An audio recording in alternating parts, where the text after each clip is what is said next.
Hello, everyone. Welcome back to another season of Dynamic Character Productions After the Snuff. I am your host, John David Millsip. And for those of you new to Dynamic Character Productions or just new to After the Snuff, this is our weekly after show where we get to sit down with some of our contestants, recap the episodes that played throughout the week, and get to dive a little bit more into everyone's game. So we're here. It's the start of a brand new season. We have Corkscrew Cove airing. Hopefully, you guys have enjoyed these first two episodes. And I am delighted to be sitting down with our first two boots of the season, Jared and Joe. Welcome, gentlemen. So glad to have you here today. Obviously, not terribly glad that I have to talk to you so early into the season, but alas, someone has to be first and second. And unfortunately, it was you two. How are you doing today? Doing good. I mean, I think they just Yeah, want the Jays together early on, so yeah. But yeah, doing all right. Excellent. Well, let's dive into this. Jared, Joe, what were your experiences for online reality games going into this season? Let's start with you, Jared, and we'll go to Joe afterwards. so I'm labeled as a veteran, which is still shocking to me. I feel like I haven't been doing these games for that long. Um, I forget what year I started. I've only been doing it for 2 or 3 years, I think, but pandemic time doesn't Mhm. make sense. But so I've been doing these games for a couple of years. I originally back in like late high school, early college, I was on Instagram orgs. So I was doing those for a little bit. But then I took a long break just because of college. I wanted to focus on that. And then actually, I want to say 2021, 2022 is when I started with these more type of orgs. Mhm. So I started off with Skype orgs and then did a couple of those. And then I've done some Discord orgs where it's not really, you don't get like on a call with them and you'll see them face to face. It's more like you have like an avatar and it's more text based. So those are the majority of the ones I've done. So those are more similar to this, just not pre-recorded. They're more live. Yeah, I've just been doing those for the past couple of years. This is the first one I've done in 2024. So I kind of took a break in 2023 just because life was busy. Yeah, of course. We've all been there. Those of us in the New York community. Joe, how about you? What type of experience did you have coming into this game? So I was kind of mentioned in both the cast reveal and the draft pick. Um, I'm definitely very new to this. I kind of got into it. One of my employees, Casey, who they mentioned as a friend of a bunch of the production team, he kind of got me into these. I played one org before this, which is actually Tawni's org, Mhm. Spellbound. Um, and just because I'm management at work, um, obviously I try to set the example to my employees that shouldn't be on your phone at work. So trying to keep in contact with everybody in the game for that one was definitely tough. We had a busy weekend when that game started. Um, I know like production. I think Jabbar, who's doing his podcast, one of the things that kind of people brought up was because I knew Tawni from Spellbound, to try to connect with her, which I probably would have done later in the game once I realized she was playing this one. Uh, but this is my second org following that one. That one I was first out just because of the time constraints and not really knowing what to do. I definitely feel like I did better. I mean, obviously I made second boot this time around, so clearly better, but still first out from my tribe. But one of the nice things was that I felt like I at least got a chance to play and learn from the experience. After this game, I actually went on to play a mole game with Jabbar, who's doing the viewers lounge. Um, and obviously I connected with him because I knew he had done Moneta Bank. Uh, so and I mean that one I did runner up. So I don't know. I mean I'll give Survivor games a chance further down the line. The summer's been kind of brutal. Work with the summer movie season, but I definitely think like even mole games is something I'm gonna continue on with. One of my big struggles is making those connections through Zoom calls. Mm-hmm. It's just not something I'm as used to doing.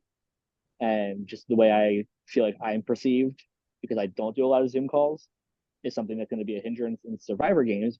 But whereas Mull, it's more, how do you perceive others? And that's Right. what gets you ahead, and you're not voted out through those. So, like I said, I take every game. I mean, I take every game as a learning experience. But I think like one of the big things is I am definitely very trusting of people, and I think that's kind of what did me in this game. So, Right. Well, let's dive into this. So you sit down, you get onto that first opening Zoom call, and we're all there together. You find out that this season is named Corkscrew Cove. So clearly it has this like amusement park theme to it. And you get split into your original tribes, Gerstlauer and Vekoma. So the Gerstlauer tribe was Benji, Bryant, Jared, Gabby, Josh, Kolby, Ryan, and Tawni.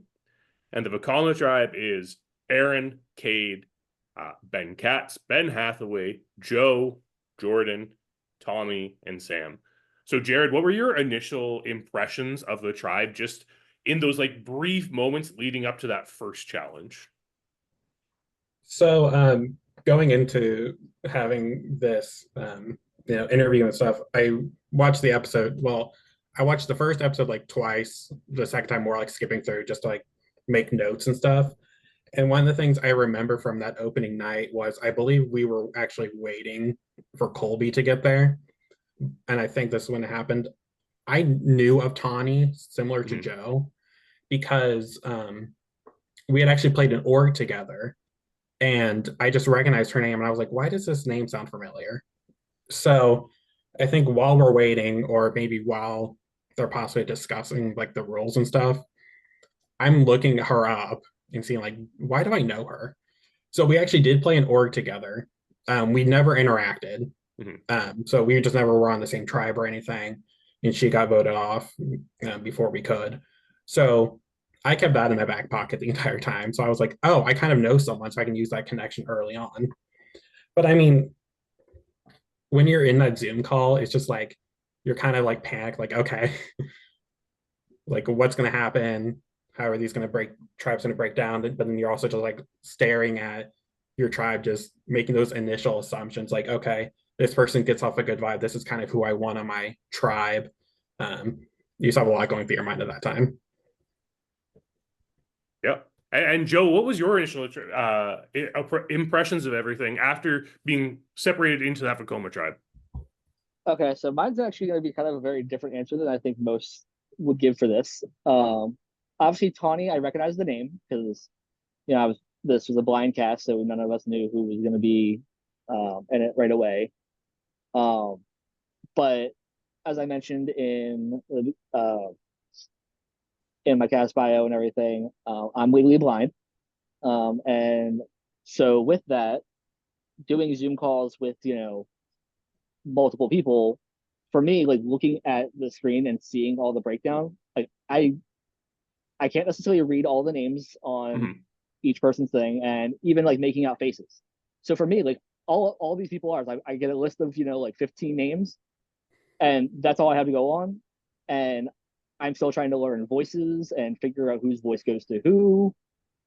So like I'm still going into like the first challenge like without knowing anything about these people other than Tawni, because I don't have time to necessarily go through and like search up all of these people. I don't recognize anything about who they like. Even if I've seen their pictures before, like just now that I'm starting to become involved in the org community, like even like Ben Hathaway, I had been getting friend suggestions for him on Facebook for like weeks prior to the game, but had no idea who this person was now on my tribe until after we get done and we start all adding each other for messages.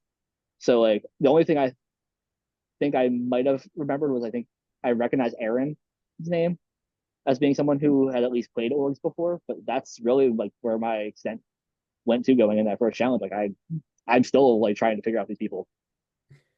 Well, let's get into this first challenge. Oh, sorry, what was that, Jared? I was just saying, like he mentioned the Facebook, recommended friends. Hmm. At least when I was there, that's like how I kind of would try to remember the people on Joe's tribe, Right. because like I barely saw, like, I only saw them in the initial Zoom call. I never, that's it. So I didn't really learn these people's names. So like Ben Hathaway, I just remembered him as Ben with the good hair, like, Right. because there are three Bens. So I'm like, okay, well, you have Benji, who I think I would call him Ben Hmm. because he's the only Ben on our tribe. Then you just have Katz. That's just what I refer to him as because of Erin. And then you had Ben H, or Ben with the good hair. Yeah. So Facebook recommended was how I kind of learned people's names and faces. Yeah, it's one of those things that you don't really think about in these long form orgs that are played like primarily with those Facebook connections, is that there's an algorithm on Facebook that suggests people to you. And it especially suggests people to you if a lot of people you have recently friended also have them as friends. So when you start going through and getting all those, like adding all of production as friends and everyone on the cast as friends, you start seeing who the other cast is, and they're there waiting. And you can, there's sometimes advantages to it. Sometimes I know when I played Exile Island way back when, I could tell the relationship that Simmons had to Austin because they were already friends before our tribe swap on Facebook. And it's one of those little tiny things a lot of people don't leverage in the community in these long games, of knowing at least someone knows. That's what Tawni did Hmm. in one of the first calls we had. Like she was like, "Oh, like I went through people and found like if we had like any mutuals," and so that's one of the conversations that we had. Yeah, I think it's a smart way of approaching the game, because it's kind of Yeah. the only way you can learn information about people prior to actually communicating with them. So let's go into this first challenge. This first challenge, you are split into your tribes. Half of your tribe has to set up the wooden blocks in your kit full of materials as dominoes, and have them simultaneously knock a solo cup. So that it. Let's be real. It's hard to note how simultaneous things can happen over Zoom because of all of the different things that can change the way we perceive images, and the way that, internet can simply make things lag a little bit. But essentially, once all the dominoes are set up, everyone has to push them at the same time. And as long as the cup gets hit, you're in the clear. And then the remaining four tribe members have to break into a puzzle, one of those New York Times style connections puzzles, and figure out the four groupings. However, each one of them has to do one of the groupings. So the fourth person to go gets off easy because they only have 4 words left, whereas the first person to go has to figure out one of these connections of 4 based on 16 words. Joe, what type of mentality did you take going into this challenge to determine which position you wanted to do? So for me, like I had never heard of connections. So even though that probably would have been an easier one for me, I really didn't know how those were done. So I was like, I'll do the dominoes. I probably shouldn't like just knowing myself, that's probably not my strength, Mhm. is doing something like that. But just because I didn't know what connections were, I was like, I don't want to go into that not knowing how to do it. So I was like doing dominoes and praying to God that like I don't completely blow the challenge for us.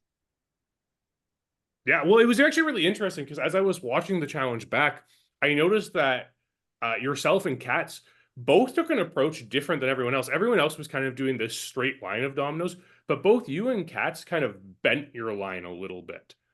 Yeah. Do you think that helped you at all? Do you think it changed the outcome at all, or do you think it was all kind of just the same when all said and done? I think it was all the same when all said and done. I mean, I just did that approach just because of time and also because like and I had a very minimal like narrow space to work with. Hmm. So if I had done it any longer, I don't even know if I could have extended it as long as I would have needed it to. So I was like, at this point, I'm just like, yeah, we're just gonna, and that way I could like stay in one spot and not have to move around too much. Only thing I did notice watching it back myself is some of the reactions, like when I would knock it down.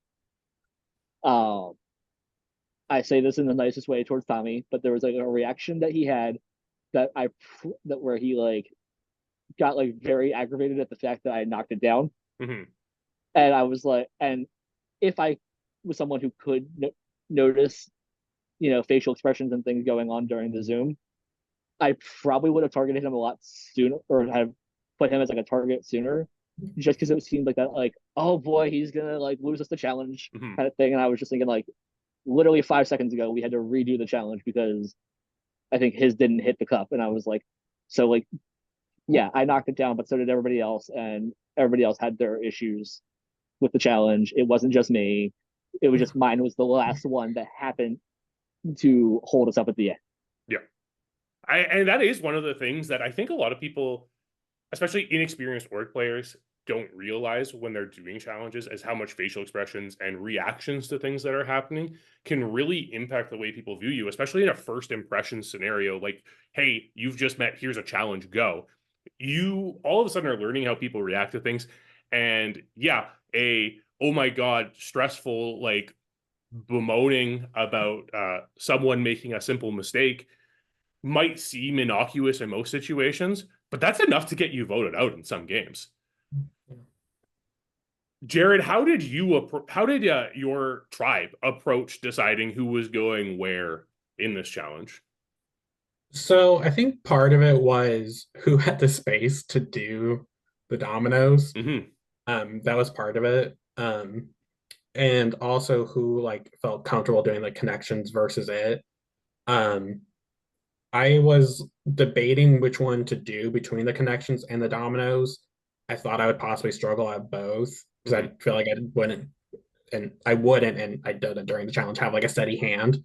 Right. But connections sometimes are very hard for me. So I was like, I feel like my strength will probably be better at dominoes. So I volunteered for dominoes. And and we were in a weird situation of Kolby wasn't there at the time. Right. And he didn't get the package that everyone else did. So he was automatically for us in the connections group. So we then were like, okay, well, what four of us are doing what four of us are doing the dominoes versus what three of us are doing the connections. And then it was like, okay, well, who has space and then who wants to do it? But yeah, I was more debating like, can I actually like do connections? Because it's like it was said in the episode, the puzzle is the equalizer. So I didn't know how much pressure to put on me, but I said I'm just gonna challenge myself and do the dominoes rather than connections. And was there any special way you approached the dominoes when you were trying to figure out like spacing for them? Were you testing things out as you went, or were you just kind of eyeballing it and feeling it out as you went? I kind of was feeling it out as I went. Like I kind of wish I did more of Joe's strat and was able to, sit down and do it in one spot. But I was just worried about space and having like a long enough space to meet the challenge requirement. So that's why I just did it on my kitchen floor with me just on my knees the entire time. But I was just trying my best to eyeball it and make sure. So I knew that like I was probably gonna overestimate or something. Like I was gonna have to adjust my dominoes. So that's why you can see I'm just like constantly like adjusting throughout the entire challenge just to be sure. And then I think my dominoes fell like 3 times. So I actually felt like I got faster as the challenge went, which is weird. I think that's one of the things people underestimate about failing at a challenge sometimes and just like messing up. Some people get really flustered about it, while as others take it as that learning opportunity, which you should do when you approach these challenges, right? Like, yes, we're doing a bunch of like party game things, but these aren't things people do every day. No. It's not like every day you're setting up this massive set of dominoes to knock a solo cup over. That's just not something people do regularly. So taking that approach and like, yeah, you knocked it down 3 times, but you were still able to pull it together, keep it all going. And the Gerstlauer tribe finishes the dominoes faster than the Vekoma tribe, gets into that connections puzzle. seem to be doing well. They get the first two really quickly before Vekoma gets any. And then Tawni gets in there. And I'm sorry, Tawni. I have to throw you under the bus here because I was sitting in that room with you. Tawni guessed literally every possible combination of 4 words other than either of the 2 correct answers remaining multiple times over. Can I just first off, I forget who went first or both. I think it was Bryant and I don't know who went first for Joe's tribe. They got the hardest first. Mm-hmm. I was watching it back, was shook. I couldn't believe it. But then even afterward, I was looking at it, I was like, I don't know these connections whatsoever. And then we were even confused on what the connection was for, I think it was the one Tawni was getting, or the one, I think the blue one afterward. We were still confused. I'm like, I'm glad I didn't do this one then. So I can't even blame Tawni for that mess up. No, and in all honesty, even in testing, I said, guys, using the word crotchet here as a musical term, gonna throw a lot of people off. Not many people know this. It's also spelt like a different word. See, Erin in our cast chat was like, what is this word? She was a music minor or something, and she didn't know that word. It's not commonly used in North America. It's more of a British term. Oh, okay. So it was tricky. It was tricky. It was intentionally tricky. There was a point to it. Mm-hmm. But anyways, Tawni gets hung up trying to figure out one of these 2 possible combinations. And Joe, your tribe comes through and kind of just plows down that puzzle to end up coming from behind, taking the win. What's it feel like knowing you're not going to tribal council for the first time? I mean, it was a great feeling just because, like I said, I felt like I held us up on dominoes. Mm-hmm. So for me, it was a saving grace because I was like, we just met each other, we're going to the first tribal, and because I just knew that one of my biggest challenges in my first game was making those connections early. So I was like, good, I don't have to scramble to make connections. I can take some time to let them form and not have to worry that my name's going to be on the chopping block because I would have been part of the reason why we were held back on the domino side. And Jared, on the other hand, you are now going to tribal council, but it was also mentioned at tribal council. I can't remember who said it, but someone mentions the fact that, yeah, we're at tribal council, but we had to intermingle our strategizing and our get to know period because we were going to tribal council first. How do you navigate that?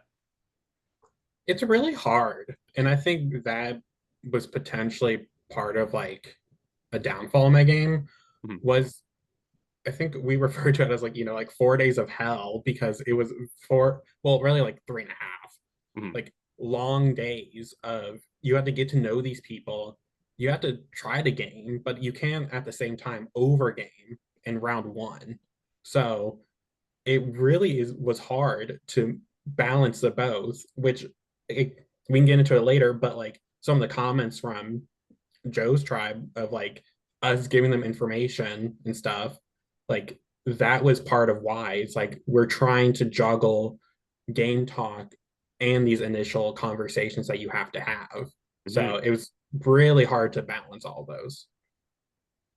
Yeah, absolutely. I just agree. And we even see it when we get some of those clips of the Vekoma tribe where Hathaway is seemingly making some pretty good connections with people, but is proposing alliances really early and talking a bit too much game. And it actually gives that opposite impression of where some people might view it as something they can build into and trust in. A lot of people in Vekoma kind of felt like it was something to be wary of because there's this possibility, oh, if he's saying this to me already, it's day 1, he's promising me an alliance. What's he promising to other people as well? Joe, we'll start with the Vekoma tribe here because it has a little less things going on. But how did you feel talking to your tribe those first couple of days before the second immunity challenge?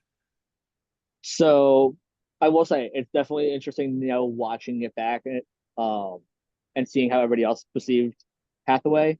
Like I said, I am probably too trusting for my own good. I kind of bought that hook, line, and sinker. He even mentions it later on. in the first 2 episodes that like he definitely played a big handle in kind of manipulating me, which I definitely, like I said, I fell for it. I brought him into the PA alliance, without there really being a connection, but it was because I felt like, I trusted I have a good connection with you. Lo and behold, now he's, playing Survivor Philly, or if anybody's following that, he's in that. So I'm like, really? You're going to sit here and like argue that like you shouldn't have been in the the PA alliance, yet you're in Survivor Philly? Like, so I still stand by that he deserved to be in that, whether he thinks that's funny or not, whatever. It was definitely more though, because I trusted him and trusted that, like, his whole "I'm your number one," all that crap that everybody else clearly was wary of. And I kind of just brought him into that because anything I was trying to do, I wanted him to be part of it, even if it was based off of some arbitrary, like, I would have figured, even if it wasn't a PA alliance, I would have, any alliance I was trying to form, I would have tried to bring him in.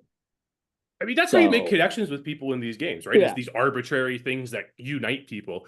Yes. Yeah. Hathaway wasn't actually, from PA, had that Eagles blanket that his cat likes sitting on, which was enough, apparently. That was great. But that's what you need in these games. That's the type of in you're looking for in these games. Anything to get you connected to these people. Some people, it's, we have these org mutuals in common, like we were talking about earlier. Some people, it's like, hey, I watched this movie 3 years ago and I really liked it. Like, those are the type of things you're looking for in building connections, especially because we even saw it later on, and then we're going to get to the twist pretty soon here. But this idea of you have 2 minutes, just discuss things. And how do you start those conversations? And I think it's one of the trickiest things with orgs, because you don't want to focus on yourself, but you also have to share information about yourself. Exactly. And like what you're talking about is exactly like how I connected with Benji was because of these arbitrary things. Like, I looked at his Facebook profile and I saw, like, okay, he's from the Midwest, just like me. He went to a school in Indiana where I live. He's currently living in Indiana. Okay, I can connect with this guy right away, at these initial conversations. So that's what I think you have to do, especially round one. Like, that's why I was like, okay, well, Benji seems active in all these other criteria. Let's try working with him. So it's like everything Joe did, like, I pretty much did too, but just in a different way. Exactly. And that's how most people approach these games. So one of the other things we see in the Vekoma tribe, we see the Bens talking to each other, and Katz mentions this tiny scroll that was hidden in the box. Joel, when you found this scroll, what did you think it meant? And did you spend countless hours trying to decipher it? So I actually found mine extremely late. I probably found mine maybe an hour or two before tribal, because I had just gotten off a call with what I thought was my alliance. But like, I definitely, and we talked about it later, but I definitely kind of had some, wary thoughts. And so I'm like, you know what? Let me go back through my materials one last time, just see if there's anything in there I missed. And I find it, and I even remember I messaged Benji, throw in my Hail Mary of like, okay, I just found something. If you have any clue, anything that could help me figure this out before tribal, because obviously everybody, is going to be shocked by the whole thing that happened at Jarrett's tribal. I mean, I knew an idol was, I think by this point we knew something had been played or an idol had been played, and obviously some people probably knew more of what exactly happened. So I was like, you know what, moves were played in the first tribal. If I find an idol last minute, I'm playing it for myself. Like, even though I thought going into it that I was more or less safe, I'm like, no, I'm not going home first tribal again. I think that was because my first game, I went out first tribal. So if I found one, who cares? Even if my supposed alliance voted with me, I would have played it no matter what. But like I said, I found that literally like an hour before tribal, and then tried to throw a Hail Mary of like, if Benji had a clue to help me, because I knew my tribe wasn't going to help me solve anything. Yeah, that's totally fair. These type of things can sneak up on you. That's why we hide them the way we do. We don't want to make it easy for you. We want to see you struggle for them and earn them, you know? We don't talk about earning the merge here in DCP, but we do talk about earning your advantages. So let's switch over to Gerstlauer here for a little bit. Initially, we see Kolby kind of giving his impressions on Tawni, like really likes connecting with her and talking to her, but, you know, she kind of blew the challenge. And we even see Ryan talking about the same type of idea with Gabby having to do the dominoes because some people, you know, didn't have their supplies and couldn't possibly do the dominoes. So, Jared, when you go into this first tribal council, you know, you didn't, yes, you had 4 days to get to know each other, but you're still trying to figure out any reason to vote someone out. Is challenge performance something you consider on a first vote? For me, it wasn't at all. Like when I made a note here of Kolby's confessional, I was kind of confused by it. So I was like, I don't think Tawni's name was ever actually in consideration for it. At least for like, I wouldn't even considered it if I had heard it, because I don't do like challenge performance, like unless it's like, I mean, I've done it like one time, but those circumstances were completely different. But I just don't base it off of challenge performance whatsoever. Like some people might, like we can get into Joe's later, but for me, I don't. Yeah, I know I personally don't really care about challenge performance. Yes, I like not going to tribal council, but if I'm choosing between someone who might do better in a challenge but isn't quite loyal to me and someone who maybe sucks but is loyal to me, I'm going to choose the person who's loyal to me. That's more important to me in this social strategy game rather than who's good at, you know, again, party games. And it even might actually, you know, be a more help if you can make it farther down to get rid of that person now rather than, let's say, at merge. But I feel like I'm the person that is like not great at these challenges and it's like more loyal, like who would be like more loyal to you rather than like the really good person at a challenge. So I think that's why also I'm like, let me keep those people around rather than the challenge people. Absolutely. Well, let's get into this first big curveball production throws at you guys for this season, and that is the riding partner twist.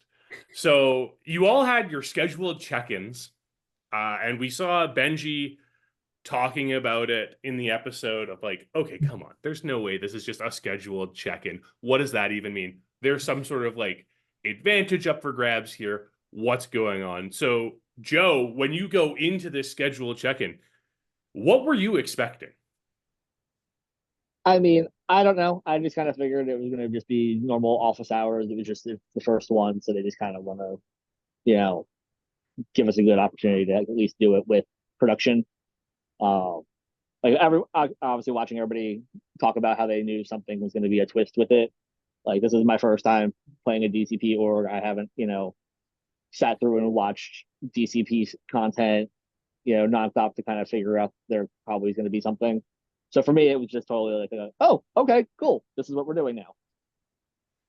Yeah, I know. Like Go ahead. that it's funny Joe says that because you know I was labeled a veteran, but going into that I was like, oh, okay, this is just a check-in that production is doing with us. Like I didn't even think anything of it. Then I get in there and I see Erin and I think like, what's going on? Like, was there some error like with production? Like why is this person from the other tribe here? I was so confused. So don't feel bad, Joe, because I was in the same boat as you. And well, let's get into this twist because it's honestly, I mean, I don't want to toot production's own horn. This is a very interesting twist that only really works in one of these online environments, right? This isn't something you can really do in an actual game of Survivor. You can't do it in even a live game because you see people interacting. And what this twist is every person of the tribe is paired with someone from the other tribe. What the consequences or advantages of that may be, well, you're going to have to stay tuned and continue watching the season to find out.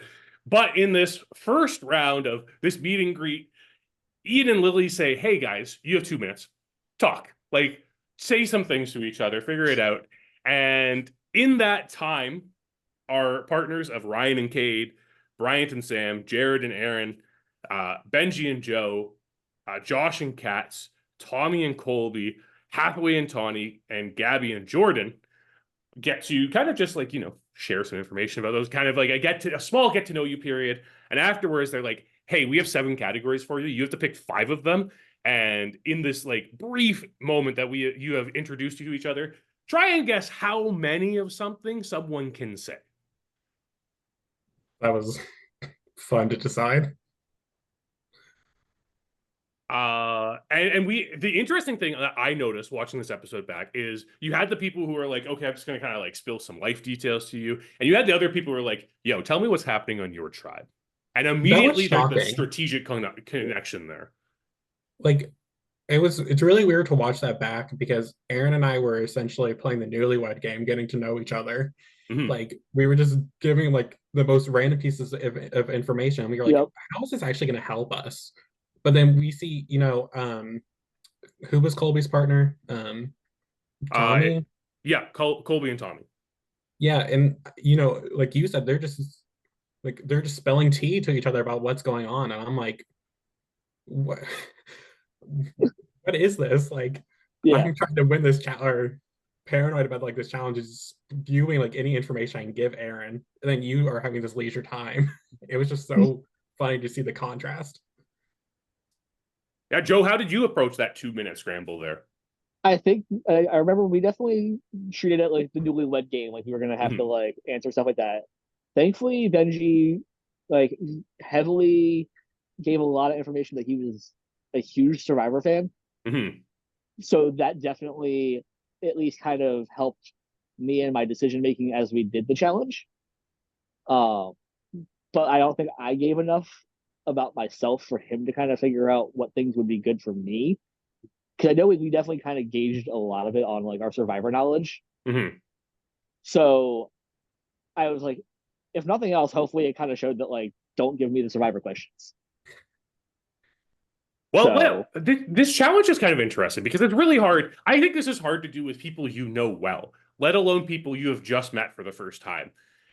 And what is going to happen is taking turns. So one person will place a bid on the partner for how many of a specific topic they think that partner can list. The other person will then have, 45 seconds to name as many examples in that category as possible. And the way the scoring worked is whoever bid the highest and was correct would win. And if there was a tie for the amount bid that was the highest, it was whoever could exceed the bid the most would win the tiebreaker.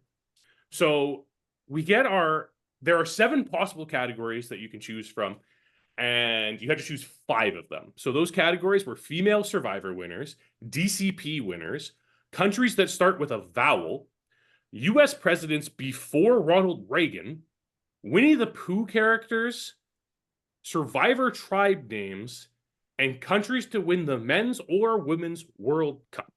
Jared, immediately, which category do you hope Erin asks you? See, that's hard. It was more of what I don't want. Okay, yeah. So give us that. What did you not want no matter what? I did not want the DCP winners. Okay. And like it was probably that was last, and then probably the presidents before, what was it, Reagan? Yeah. Like I could do some of them, but I couldn't go like Tommy level crazy. I have to say, that was wild. Watching Tommy just chronologically name every single U.S. president. That was mind blown. Like I had to learn those in like 8th grade. I forgot them. Well, I mean, Tommy being younger, that's kind of one of the advantages he has there too, right? Having someone as closer to a high school age probably has that information a little more fresh in their mind than an older contestant would. Yeah, and like that was one of the ones that Erin and I didn't do, and I was glad that we didn't. Now, I have to say, I'm going to call people out on this because that's what I get to do as a host of an after show. female Survivor winners. Now, listen, I know I am part of a production team that creates Survivor games. I am a podcaster with the specialists, and I am literally a Survivor specialist. I get that. But the fact that people are given female Survivor winners and don't just rattle them up chronologically, I have never been more stressed watching back one of our episodes. And I have been in some of these episodes. But to not see people starting Tina Wesson, Vesepia Towery, and it's like they're starting all over the place. I think Natalie White was the first one we saw all over the place. Like, I don't know where it's at. I'm just being nitpicky here, but the fact that no one just started at the beginning like Tommy did for US presidents and rattled off all the Survivor female winners blew my mind. I think that Erin possibly came close to that. We'd have to probably rewatch the footage on it. Mm-hmm. But I think that at one point she was possibly in order. But then, like, you know, you're in the pressure of it all, and so you just forget people. Mm-hmm. But I think she got pretty damn close to in order. I think there was a point where she starts going in reverse order, if I recall correctly. As she's like named a few, and she's like, okay, now I've got to like work my way back because I've hit the number that was already said. And that's kind of this entire challenge. We see who gets things later. Joe, obviously, I want to know the scores. I don't think I ever said the you have to talk to Ian and Lily about that. Yeah, because I feel like Erin and I probably got like third place. It would be my guess based off the advantage. Well, I think Bryant and Sam probably got first, and then it's either Joe or I got second. Yeah, I definitely know Bryant and Sam got first. Helped having Sam know his DCP history. I'm just saying. Yeah, if you're playing one of our games, back and watch our former seasons, you'll learn some things. But both of you received advantages in this challenge. And then, you know, neither of you got an opportunity to use them. But Jared, you and Erin got the Fast Pass, which was only able to be used post-merge. And you could just be like, yeah, you know what? We're not scrambling. We're just having a tribal council right now. Had you lasted longer to that point in the game, how would you have used this advantage? It's an interesting advantage for that time period. Like I think we had discussed it, like even with like Tawni, Benji, and Bryant. Like, okay, well, if we have like something in plan, and like we just want to, you know, skip the scramble of it all, or if like we're like at the bottom, we can just skip it all. But we didn't really want to game it out too much at that time, just because we needed to get past the first tribal. But I don't really know how I would have used it. Really, because I wasn't thinking that far ahead. But I think that I possibly would have just tried to maybe play like a live night or something. But I don't really know. I mean, I wish I could have had the opportunity to do it, but it would have been an interesting one to live through. And Joe, you and I've forgotten your partner all of a sudden. Benji. You and Benji got this advantage that I think is a little more nuanced than what Jared and Erin ended up with, in which in the pre-merge, you can use it to send yourself to the other tribe's tribal council and cast a vote. So like hypothetically, you can use it to swing things in your advantage or preserve your partner in a vote. And post-merge, it becomes an extra vote that each of you gets individually. And then we have the third advantage, which was the immunity idol that Bryant and Sam received. And don't worry, we are going to be talking about this idol a lot. That has to be used on someone else in the pre-merge and then becomes a real idol in the post-merge. So that kind of takes us into all of this partner scenario. Joe, how do you approach this brand new type of playing the game where all of a sudden you potentially have information coming from the other side, which is, you know, historically one of the hardest things to get in a game of Survivor? So I definitely approached it where I didn't want to necessarily give it away to the rest of my tribe that, this is what the twist was. If they came to me with it and told me who their partner was, I would probably then be like, okay, now it's out in the open. I mean, we all obviously know that everybody has a partner, but I didn't want to be like the first person to break the seal of like, oh yeah, I got a partner. Like, Right. I and our tribe, at least with people talking to me, were not very open about the fact that they had a partner. Eventually it kind of came out in like the group conversation when we kind of talked about like what happened over at Gerstlauer's tribal and the fact that like some kind of idol was played. But until that point, like everybody was kind of like loose lipped on the fact that they had someone. Again, at least to me. Looking at some of the confessionals now, some of like the one-on-ones that people had, some of them were definitely more open about it with each other than they were with me. But so be it. Like I said, I was definitely not gonna bring that up. I definitely saw it as an advantage to myself. One of the big things was going back to the whole like seeing Facebook connections. I had known that Benji at least had connections to Erin. Right. We never got to bringing up how close those connections were. Because as when we get into episode 2, Erin was kind of who I was going for. So I was kind of like, I don't want to I don't know how useful Benji is going to be for me if those connections with Erin are good. Because if I start bringing up that's kind of who I'm feeling threatened by on my tribe, is he going to say something to someone on his tribe who will get something, obviously it was Jared. So would he go to Jared and then Jared goes to Erin and then Erin knows that I'm not trusting of her earlier than she wound up knowing. Right. So I was very like, there's ways I can play it, but I was like, I can't necessarily use him yet because he might have good connections with Erin.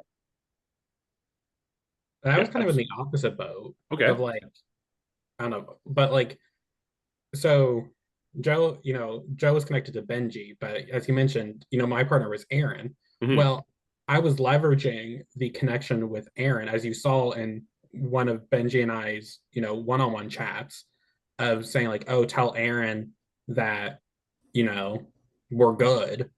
And so I was going to be using that as a leverage later on to have a connection with her and possibly build like an alliance with like me, Benji, and Erin, and grow from there. But I was going to use it to my advantage. So for me, it was actually like a good person to be paired with because I had this Benji connection. Then that grew into even stronger of an Erin connection. So for me, it was kind of good at first.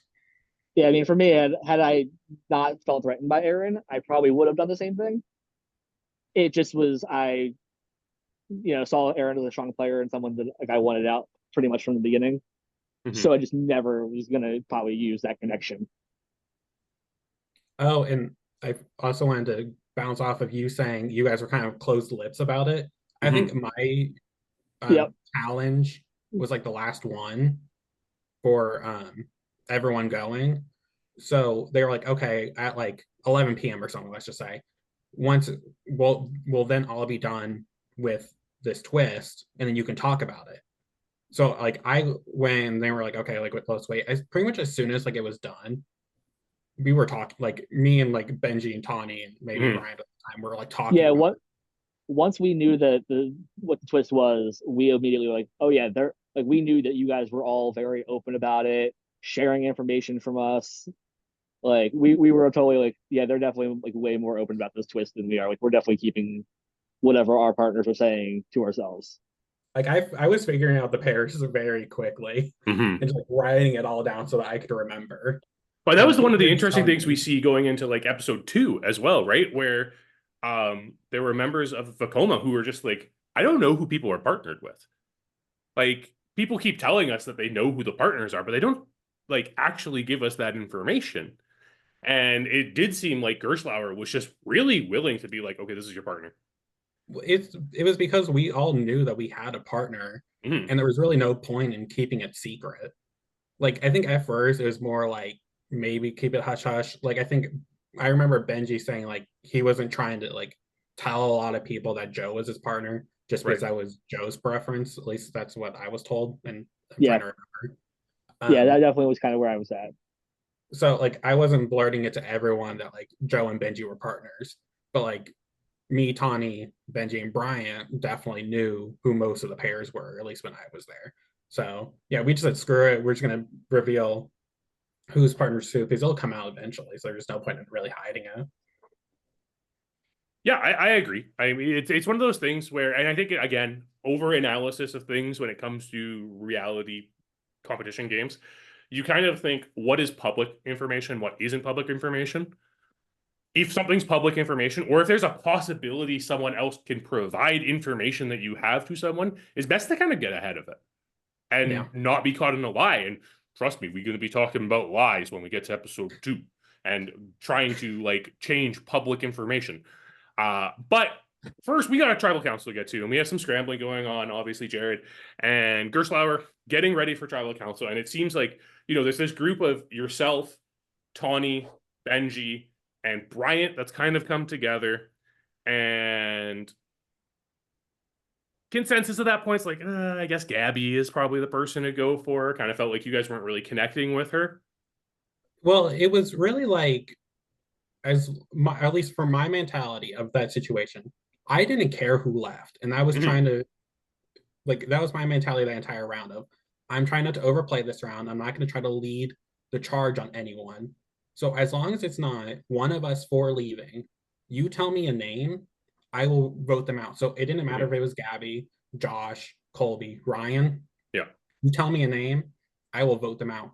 And part of the reason that I was like aligning with, Tawni, Bryant, and Benji they were the more active ones during that first round and easier to talk to during the first round, which I get, like, life happens. So we can get to that more possibly in episode 2 because it's also talked about like in episode 2. But that's why I wanted to was connecting with them, wanted to form an alliance, just because we were the more active ones. And so like Gabby's active status only, like, especially round 1, that's something like I'll look for. But between everyone else, I didn't care who left. I just didn't want to go.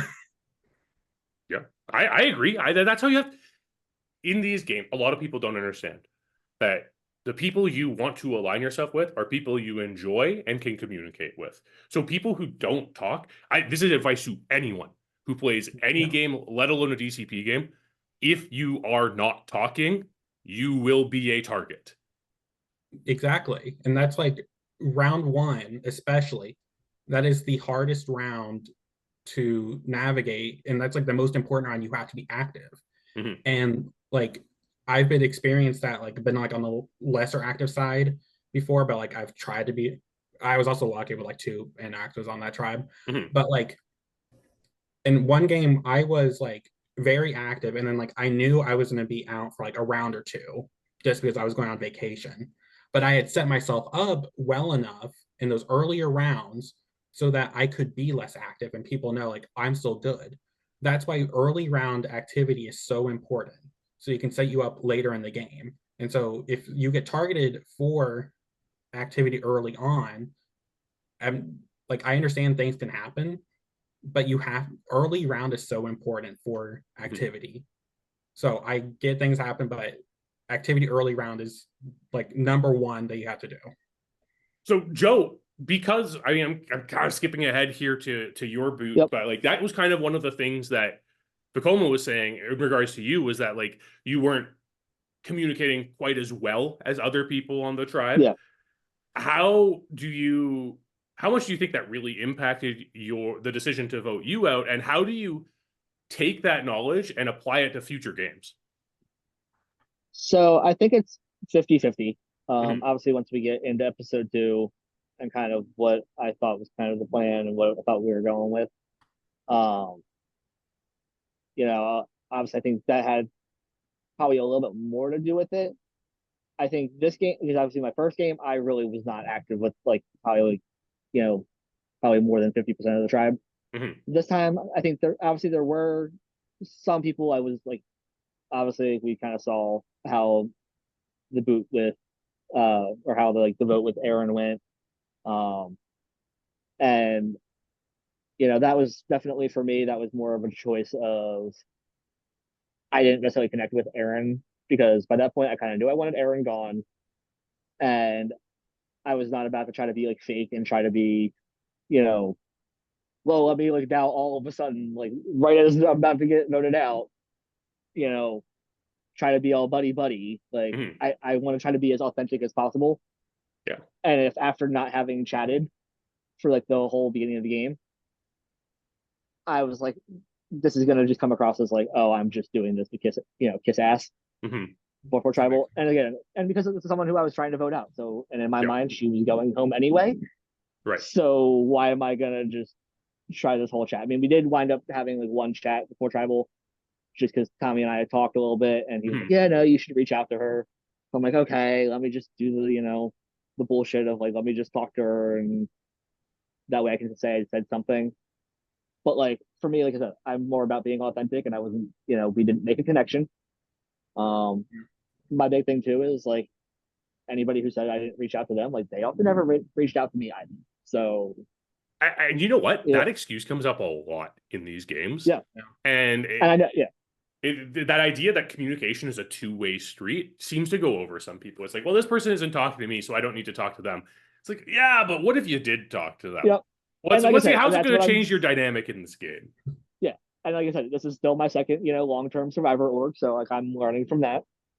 So, I'll take that to my, whenever I start to look at playing games again, I'll take that knowledge and be like, hey, I might just have to suck it up and message someone that I really don't have any interest in talking to, just so I can try to build something that they don't want to vote me out. Yeah, sometimes it's just a numbers game, and you have to play it for a little while until you can play a strategic game. But let's start moving towards this tribal council here. We're almost there and almost through this first episode. Jared, we get this big moment here where Bryant says, Jared mentioned in one of his previous games they targeted all the new players first. And that really seems to be your downfall in the end here. It's an innocuous comment, 100%.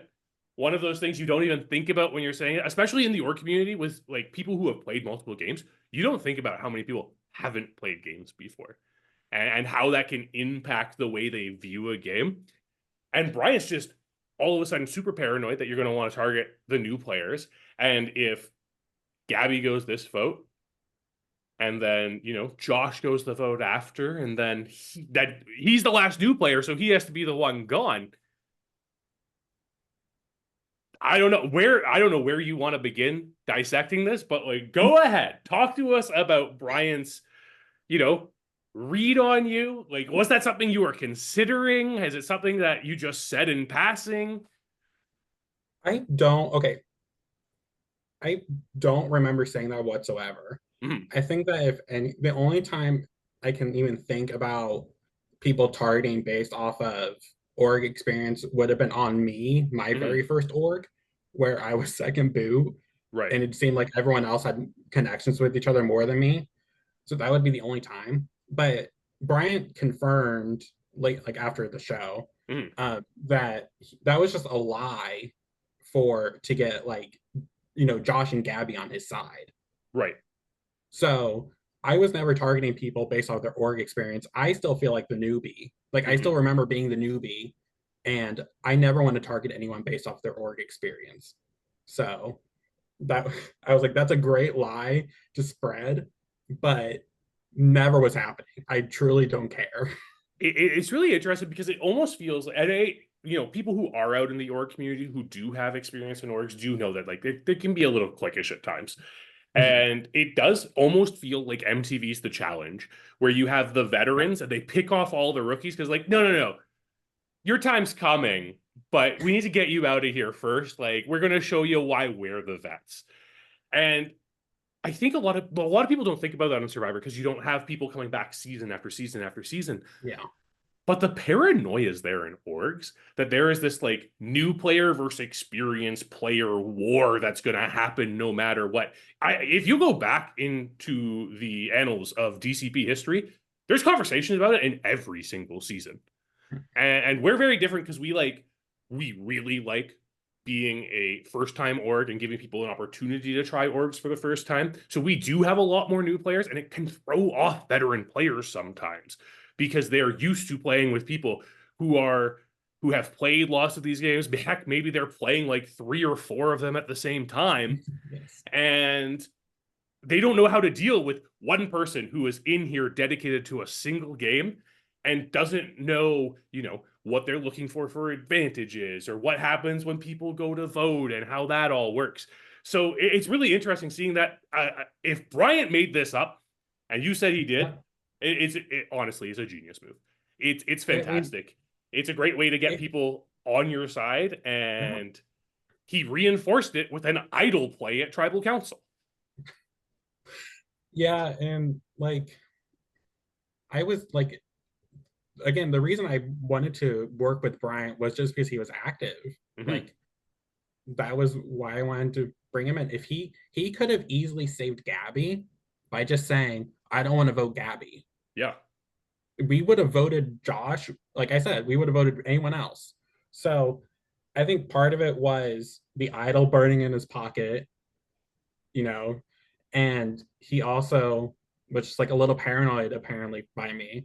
But which is funny because I was very open and I was pretty much sharing all my information with Bryant, Tawni, and Benji. So it's funny that people perceive me, in their confessionals, like, oh, he's being a little sketchy about that. I was like, it's kind of like Joe. Like, I was very trusting of you guys, and I was giving you everything, even though I shouldn't have. But I was to build that trust with you, especially early on. So, I mean, his read was like, well, his true read of him being at the bottom of the alliance, I mean, in my perspective, was probably true, just because, like, I would say I was closer with Benji or Tawni, right, than him. But really, like, I would have liked to go farther in the game and actually worked with him. And then, like, things can change in the game. So even if, like, I'm closer with Tawni now, that can easily flip if, we get flip, tribe swap, and I'm with Bryant, then I can get closer with him during that time, and then we write it together. Things can happen in this game.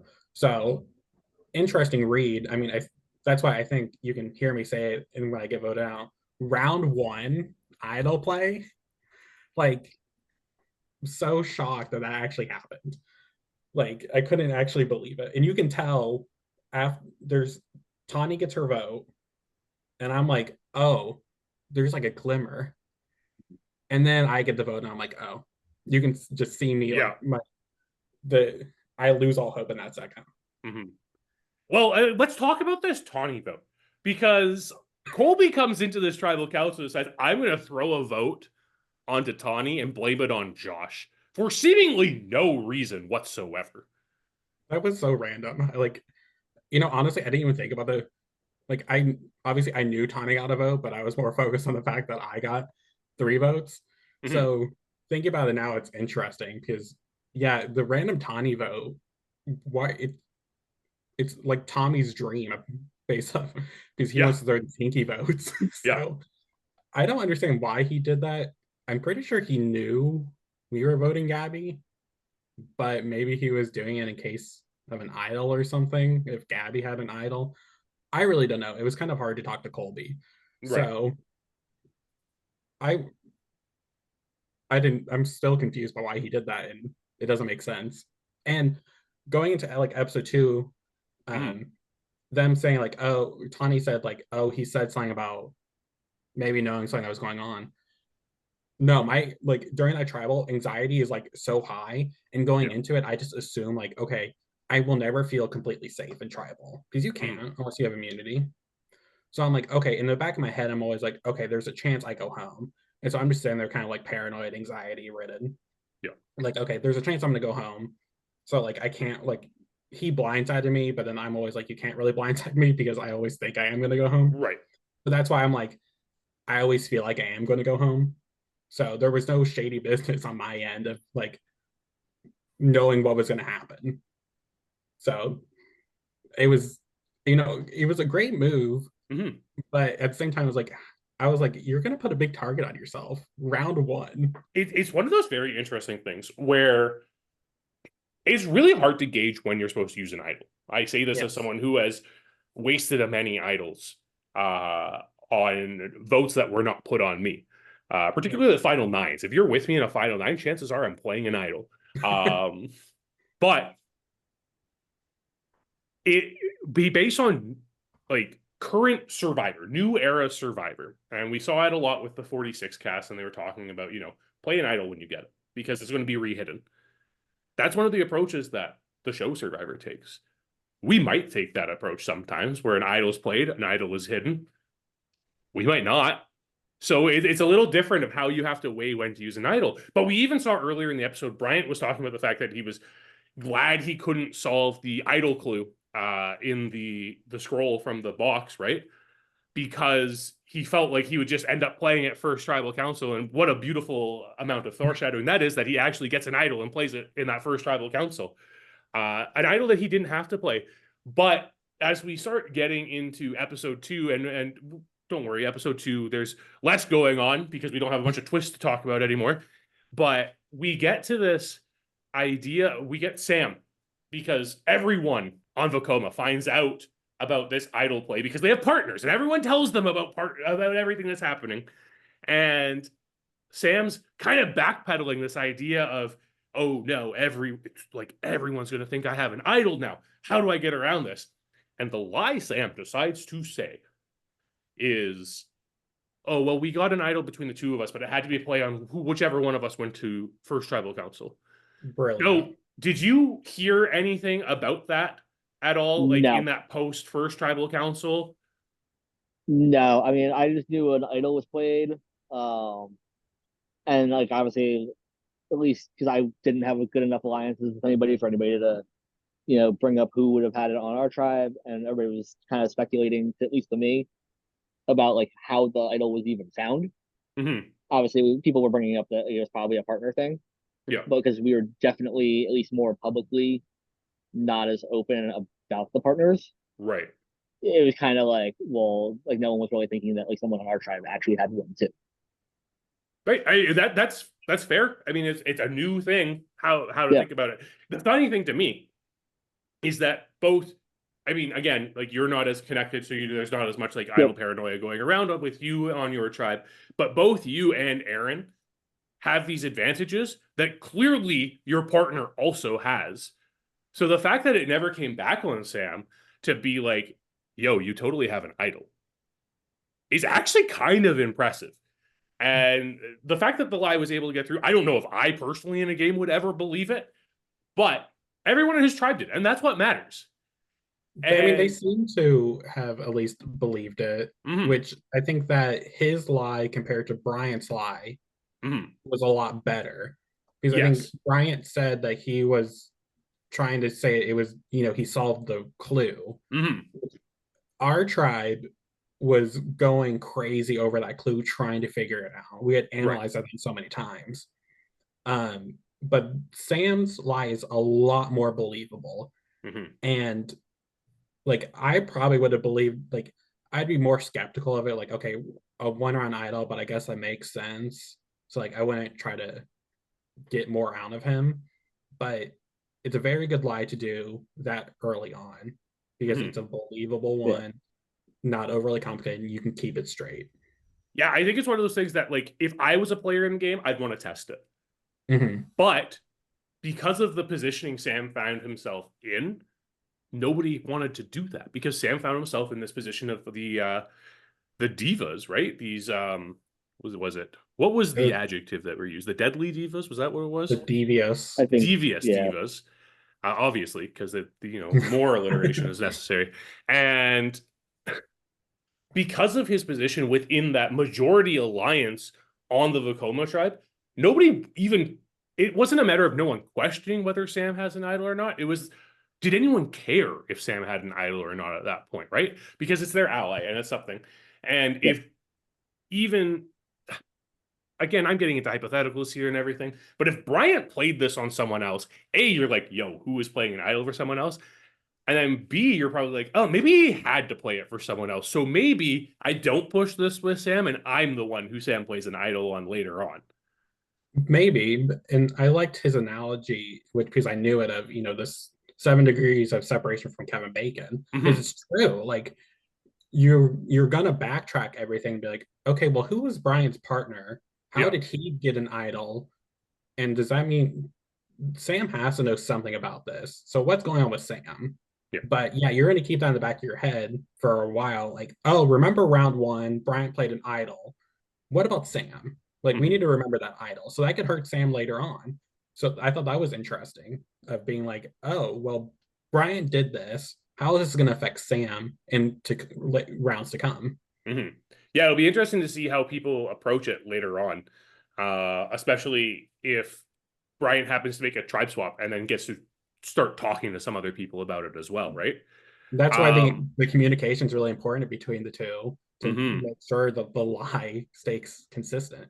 And it's something that a lot of people in these games don't realize is how important that communication is, especially when, and again, a unique situation where one person is talking to a completely different group of people than the other, but everyone within that group has the ability to confirm what is being said to the other.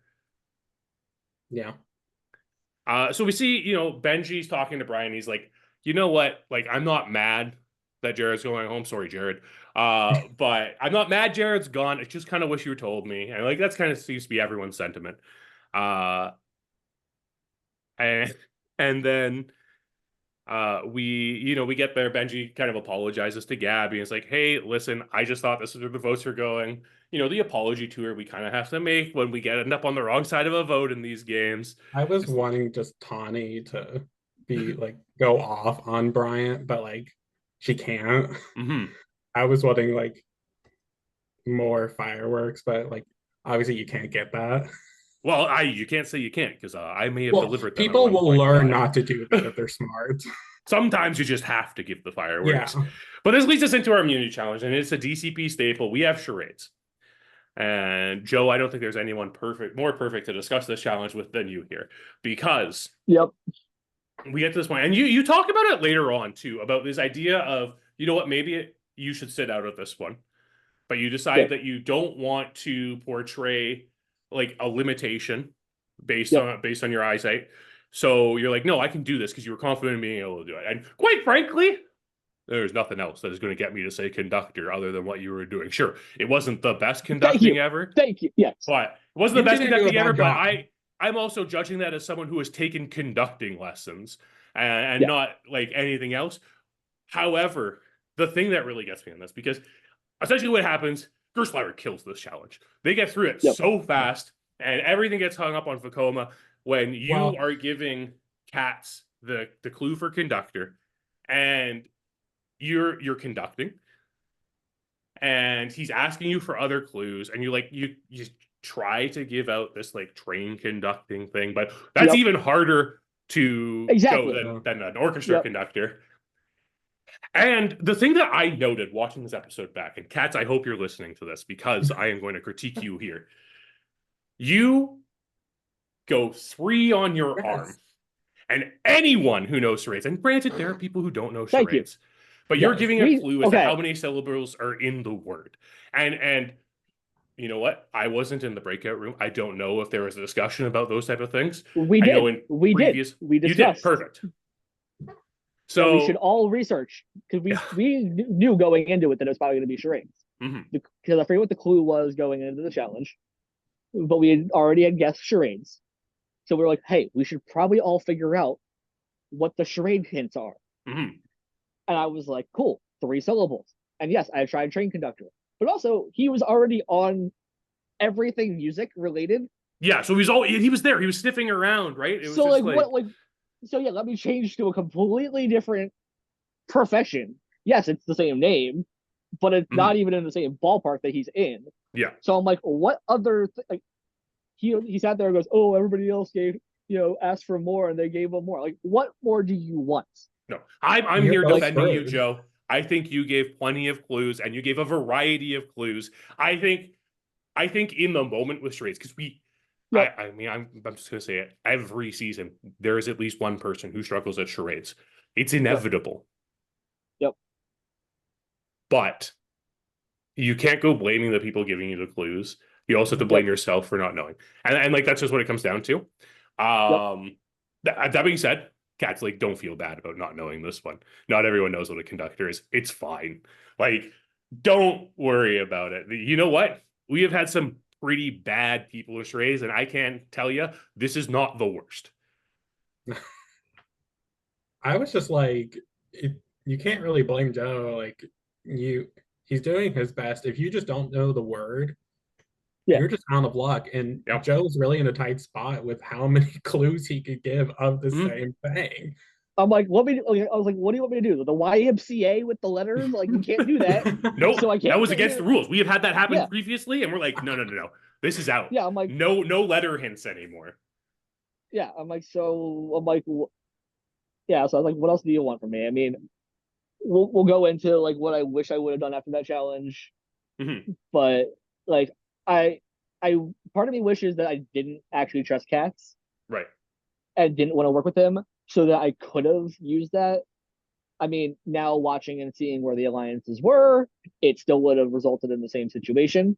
But like, I wish I could have gone back and at least as a different strategy have been like, yo, okay, I'm blind. I figured out mine. What's his excuse? Like, what more did he want? Like, and I say this with all love in my heart, Katz. I do.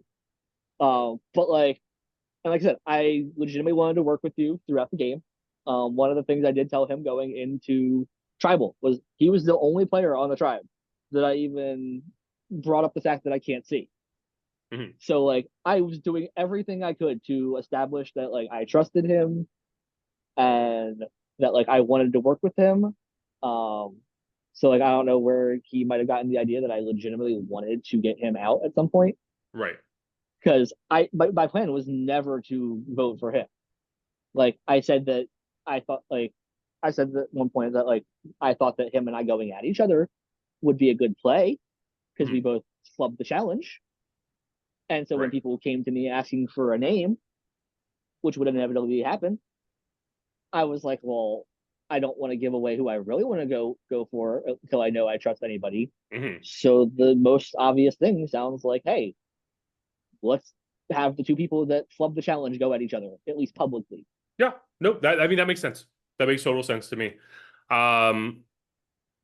Before we get into like, our devious divas and all of that, and then deciding where the vote's going, Erin takes a moment to ruminate on the fact that Jared's voted out. And it's like, yeah, whatever. I don't care. That was savage. I'm better by myself. It was savage. I'm sorry, Jared. I am sitting here apologizing to you on behalf of production for Erin just like full out being like, yeah, I don't care, whatever. I was like, I was like starting to like watch the episode during the commercial break of Big Brother. So I was like behind watching like 1.5 speed, and I can't remember if I watched this like during I think I watched this after Big Brother. But then it's just like you're beating a dead horse kind of. It's like this unintentional, just like bystander just getting hit. Yeah. Yep. Like, I am hashtag Team Jared. What'd you say? I am hashtag Team Jared all the way. There you go. And I'm not even mad at Erin. She, like, I was like, was not expecting that. She said sorry, but it's just funny because like I work better alone, and I wasn't giving you information. It was round one. I didn't want to tell you everything. Like, if I would have survived, I would have like probably told her more information. Like, okay, yeah, here are all the pairs, blah blah blah blah. We probably would have done a call, but it's just funny to see now because I'm fine with Erin. So it was like half like laughing, but also like, oh. Of course. Well, I mean, let's talk about the sharing of information, because it really seems Macoma's getting all of their information through Tawni, who's getting all of his information through Kolby. And it doesn't seem like any of the other pairs are being as loose-lipped as this singular pair. So, Joe, how much was Tawni telling you that Kolby was telling him? Not a lot, but Tawni was one of those situations where, so I had the breakdown of the alliances all wrong. I mean, I knew that Tawni was working with the girls. Yeah. So because I knew Tawni was working with the girls, I definitely wasn't talking to Tawni as much because I knew if anything, like if I like said anything to Tawni, it would get back to Erin and Jordyn. Right. So I didn't get too much from Tawni, and also like, and again, sorry Tawni, like obviously like we've seen a lot of the comments being made about like how his communication was. It seems like him and I definitely struggled from the same we were, because like I said, like when you asked about how much of the vote was my interacting with everybody versus gameplay, and my saying it was like, 50-50, it seems like him and I had the same struggle of doing video calls with people. Right. Because one of the things that like I felt like I was definitely fairly active in was at least messenger chat with everybody. Right. Like I thought I had at least some good solid back and forth with everybody except for, Jordyn and Erin, who, and honestly for me, like typically I do well with the girls, but I think, I mean, Tommy and I have talked a little bit afterwards. It sounds like Cade was also kind of playing that role where he was playing the same kind of like being like friendly with the girls, and Tommy was doing that. So I'm like, well, they've already made this connection with the girls. I typically do well with that, but in this case, I didn't. I think also the age difference a little bit. One of the things like with Sam that I made a connection with was, as it was put in my, elimination post, we had the senior alliance. Because as we talked about the season, like the 30-year-olds, we were the minority. So like him and I had like an older crowd thing. So it was just like one of those things where like I didn't necessarily work with Tommy early on to get a lot of information from him because he was kind of in that position that I wish I could have been in. And again, I didn't want to like accidentally say something to him that would have gotten back to who I was going for. But I will say, definitely in the group chats, at least, he definitely did seem to kind of have better knowledge than the rest of us. Yeah, it's very interesting when you consider the way to communicate with people, and you're always having to evaluate who is this person also talking to, and it's what makes, for me, it's what makes social strategy games so fun. Is this an analysis you have to make? How much information do you give someone? How much information do you give someone else? What if they are talking to each other and are confirming information with each other? How does it work? It's the beauty of social strategy games, and it's why, quite frankly, why Survivor's been on for 46 seasons so far and has a 47th coming out in a month. Which is, want to jump off of that, of how much information like you give. I want to kind of jump back to episode 1 and like how much information sharing we were doing. There's the scene of Benji, Bryant, and I talking, like Benji and I just, telling Bryant about our advantages. What's funny is Benji and I already knew about each other's advantages. Right. Yeah, exactly. So we're just like, we're giving Bryant this information to make sure that he's close with us. So, and I think that, I think a lot of people or at least what I see in these org communities is that people love and prefer a video call over just like the messages. That's when like you really get those connections with people. And like if you can get like a long call in, or even if you're not talking strategy the entire time, that's like how you get like those really good connections. Which some people, like Joe said, like those texting is what you're better at. That's great. But a lot of people, from what I've seen, really do like video calls. Yeah, I mean, people have probably heard the story before because I'm sure it's come up from production at some point. But a lot of production, like we met each other in a game 4 years ago now, and because of that, we spent so much time not just talking game with each other. I mean, I was on video calls with McKenna until like 4 a.m. when we were playing that game together, just like talking and getting to know each other and hanging out and enjoying each other's company. I mean, it goes back to what I said earlier about this idea of like the people you want to work with are the people you enjoy spending time with. And that's one of the tricky things with these games, is like trying to figure out what that balance is of like who prefers messaging, who prefers calling. And I know me personally, I hate messaging. I'm so bad at messaging people. Because I'm one of those people who is like, messages are for factual things. I will give you information. That's it. Conversation over. I don't need to try to like small talk my way through this conversation. But when I'm on a call with someone, we shoot the shit a little more. We get to know each other and vibe with each other more. And you don't have those like mistakes of tone and things like that because, you're actually hearing them speak. Again, it's one of those things that really makes this format of game so compelling, because you have to weigh that, and how you approach each individual person is going to change the way you play the game. And that's why like my blind side really stung more, was because I had spent so much time like on video call with Bryant. So that's why like I wasn't expecting him to play this idol and take me out. was because of this connection and how many video calls we had been on. Because you can ask production, we had to cut down. I know, I'm aware. A lot our convos, and so that's also why like playing these games is so fun, because like you build these connections and it's like, oh well, you do have to rip each other's hearts out. So yeah. I feel that. Well, let's get moving towards tribal council here. We're almost done, folks. Essentially at this point we have the devious divas come together, and at that point, I mean, sorry Joe, it seemed like your face kind of sealed here. Yep. As we're heading into tribal council, we have Jordyn say, you know what, it's kind of weird that everyone's agreeing with this, which don't let the paranoia get to you, folks. Sometimes it's good to be paranoid. I think Jordyn really exhibited the perfect amount of paranoia in this instance, where it's like, you know, it's kind of weird this hasn't happened, but like whatever, and voicing it in a large enough group where people can confirm whether or not that's a thing. It's interesting, like the levels of paranoia that were going in, because you had Jordyn as your example here, who I agree probably was like, cautious about it, but was like, okay, like I feel good. Then there's kind of Tommy, who's like being paranoid and like wanting to throw hinky votes. Like, should we throw like 2 votes on someone else? Like, and it's like, that's, you don't want to like early rounds. I don't think that's great, especially your first tribal. I mean, it's especially like because of the idol play, you might have to think about it more, but you have to gauge like what everyone else is thinking. So it's really interesting to see the different levels of paranoia.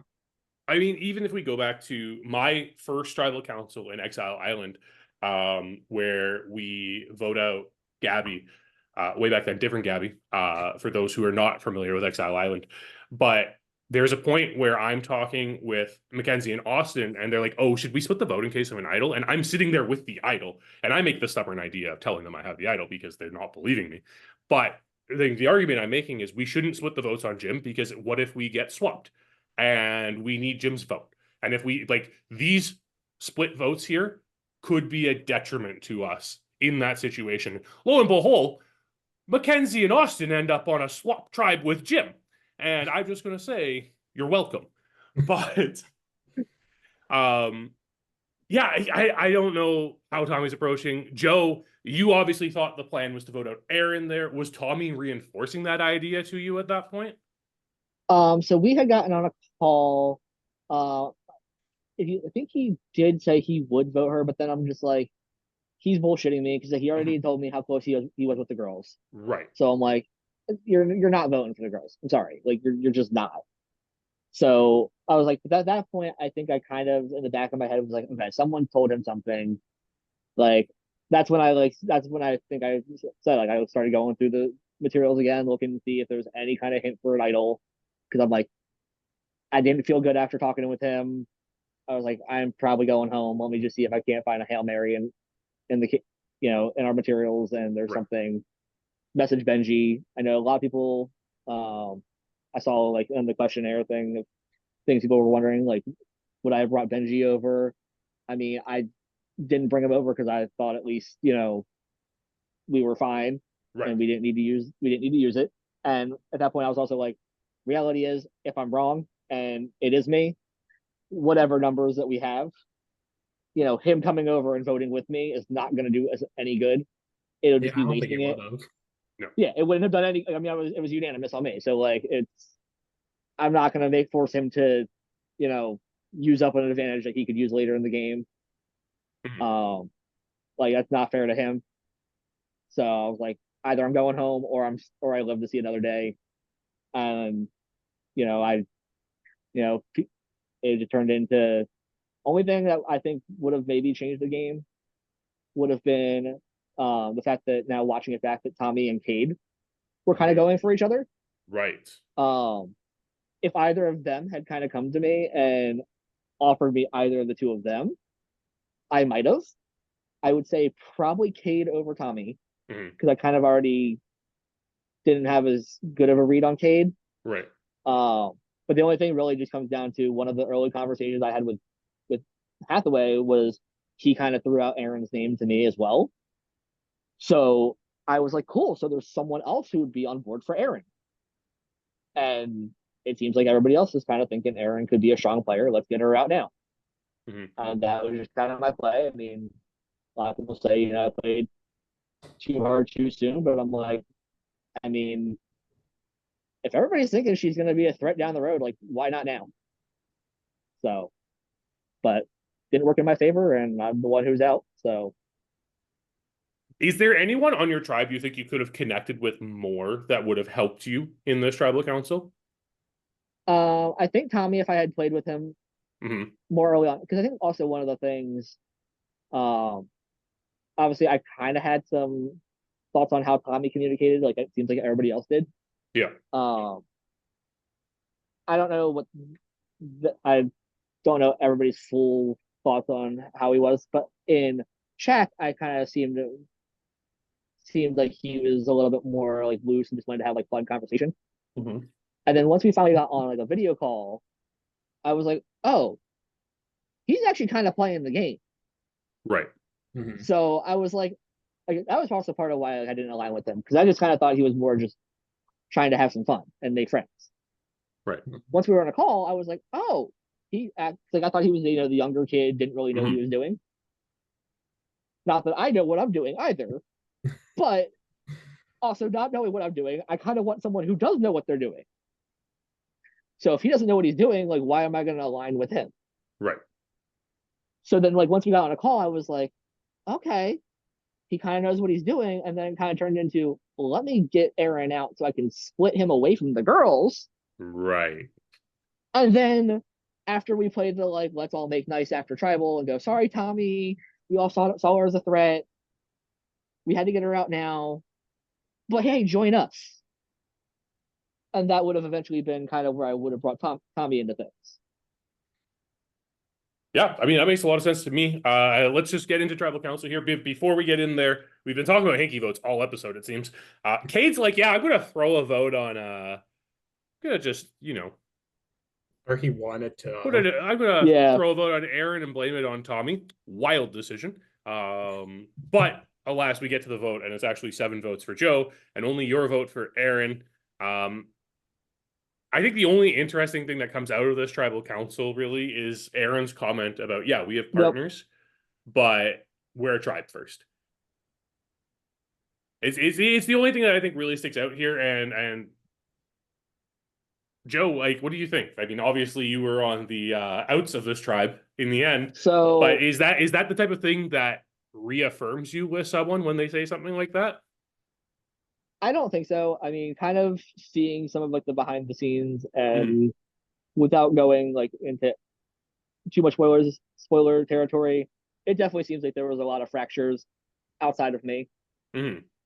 So, I mean, obviously it sucks that I'm out of the game, but one of the things that I'm looking forward to is seeing the aftermath of this, because oh no, we have lost Joe. So we're not going to know what his last thoughts were. Hopefully he'll be back here in a moment. But I agree, right? Like when you get into these moments with a tribe, you know what? Because I'm guilty of it too. Everyone preaches tribe unity at the beginning of these games. There's always fractures. There's always something under there. And it's just a question of seeing how deep those fractures run and whether someone can get in there and make them a little bigger. I think it's like that's really important because it seems like the divas are already fracturing a little, because it seems kind of like 2 pairs together almost. At least what we're shown this episode. It seems like Erin and Katz are closer together, because I think Erin said that Katz is like her number 1, and I think Katz said the same thing.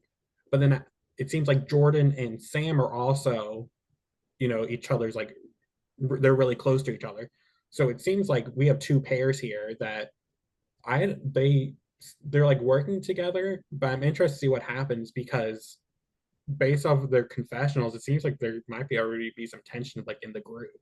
So the aftermath could be interesting of like, okay, well, how long does this supposed 4 stick together? That's the question we have, and that's why there's a beauty that we get more episodes coming out to lay it all out for us. we're just gonna wrap things up here. Hopefully Joe gets back here so I can ask him one last question before we end things. But Jared, you're here first. In DCP, we do have a tradition here. If you can sum up your game in one word, what would it be? I want to say idle. Oh, you know what? I like it mostly because of the homonyms. Oh, it's true. I think he might There be. we go. There he is. Yeah. Perfect. Hey, Joe. Welcome Sorry, back. battery died. No, it's all good. That type of thing happens. Yep. Joe, DCP, we have one thing we end all of these after the snuffs with. If you could sum up your word or your game in a single word, what would it be? Authentic. Perfect. I love it. Well, Yep. thank you both so much for joining me today. It was a blast getting to talk about these first couple of episodes of Corkscrew Cove with you.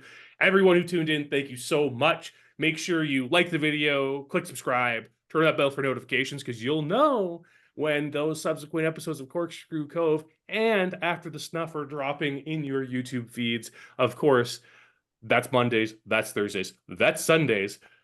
Keep an eye out. We are also currently have applications open for our next mini. So that is down below in the video description. Make sure if you want your chance to be in a DCP org, fill out that application. We would love to have you. Make sure you do that. Follow us on social media. Join the Facebook group. Follow us on Instagram and on X. And we will see you next time. Have a good night, folks.